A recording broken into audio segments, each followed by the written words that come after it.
Imagine IPL చరిత్రలోనే massive fan base ఉండే team, అలానే విరాట్ కోహ్లీ యొక్క ఇమేజ్ పవర్, దీంతో పాటు ప్రతి మ్యాచ్ కి ఫుల్ హౌస్ అయ్యే టీం. ఈ పాటికే మీకు అర్థమైపోయి ఉంటుంది నేను మాట్లాడేది రాయల్ ఛాలెంజర్స్ బెంగళూరు గురించి. కానీ ఇంత ఫ్యాన్ బేస్ ఉండే టీం అమ్మేస్తామంటే వినడానికే క్రేజీగా ఉంది కదా. కానీ ఎందుకో ఇప్పుడు చూద్దాం. ఆర్సీబీ అనేది కేవలం ఒక టీం మాత్రమే కాదు, ఇది ఒక పెద్ద marketing asset. Actually RCB team ని బిల్డ్ చేసింది యునైటెడ్ స్పిరిట్స్ డియాజియో అనే ఒక UK based liquor company.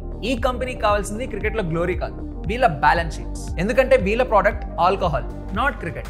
And 2025 అనే ఆర్సీబీ ఆఫ్టర్ 18 years వెయిట్ తర్వాత కప్ గెలవడం వల్ల వీళ్ళ మార్కెట్ వాల్యుయేషన్ 7,000 to 8,000 crores కి రీచ్ అయింది. అంటే లాస్ట్ ఇయర్స్ తో కంపేర్ చేసుకుంటే ఇది 10x jump. So at the moment లో డియాజియోకి ఆర్సీబీ కనుక సెల్ అయితే రియల్ ఎస్టేట్ భూమ్ లో ఒక హౌస్ స్టాక్ కి సెల్ చేసినట్టే. మాక్సిమం క్యాష్ ఫ్లో, అలానే జీరో రిస్క్. కానీ ఇప్పుడే ఎందుకు ఆర్సీబీ టీమ్ ని సెల్ చేయాలి? ప్రతి ఒక్క ఇన్వెస్టర్ తన అసెట్ ని బిల్డ్ చేస్తాడు, అలానే దాని వాల్యూని పెంచుతాడు. కరెక్ట్ టైంలో మార్కెట్లో సెల్ చేసి రైట్ టైంలో ఎగ్జిట్ అవుతాడు. ఎందుకంటే బిజినెస్ అంటేనే టైమింగ్. సో ఇన్ఫర్మేషన్ నచ్చినట్లయితే ఒక లైక్ చేయండి, షేర్ చేయండి, అలానే ఈ ఛానల్ అయితే సబ్స్క్రైబ్ చేసుకోండి.